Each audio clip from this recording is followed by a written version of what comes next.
So I just wanted to have a little bit of a chat today about aging Riesling. Riesling's one of my favourite varieties to age.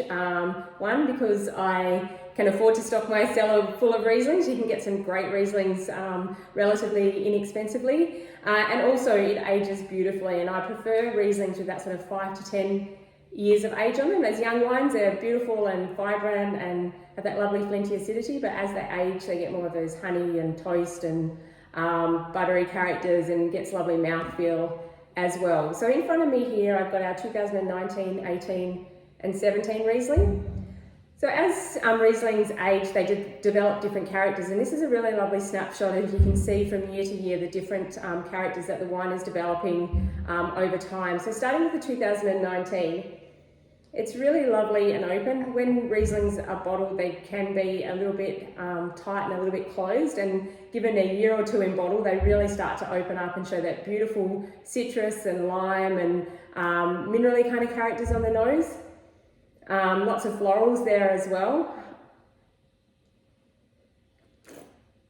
But on the palate, still beautiful and fresh and juicy and mouth-watering acidity in there as well. So as they age a little bit more, you start to get a little bit more of that melon character coming through, and you can see that in the 2018. So you go through from that citrus fruit a little bit more to those sort of tropical fruit notes. So lovely sort of melon on the nose, still some background lime and citrus characters in this one as well. Not as much of the floral character in the 2018 as the 2019.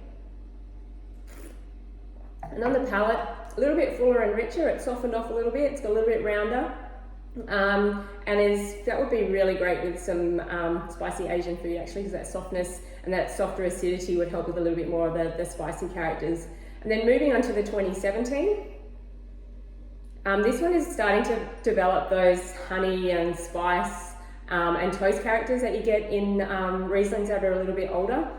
So starting to decrease in the really intense citrus fruit and developing more into the honey and some sort of mandarin characters in there as well. And a little bit of toast is starting to come in as well. So as Rieslings develop, they do become a little bit more toasty. You get what they call kerosene-like characters. Doesn't sound overly appealing, but when you smell it, you'll sort of know that character, and it is sort of sought after by some people in Rieslings, and that develops as the wines get older. But this one, not so much of that kerosene, but a little bit more of that toasty, mandarin and honey characters in this one.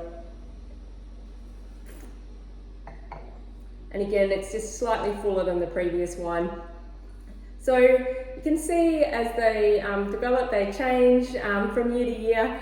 And it's really, this is a really great snapshot of just looking at 3 different vintages of Riesling and how they develop over time. So enjoy.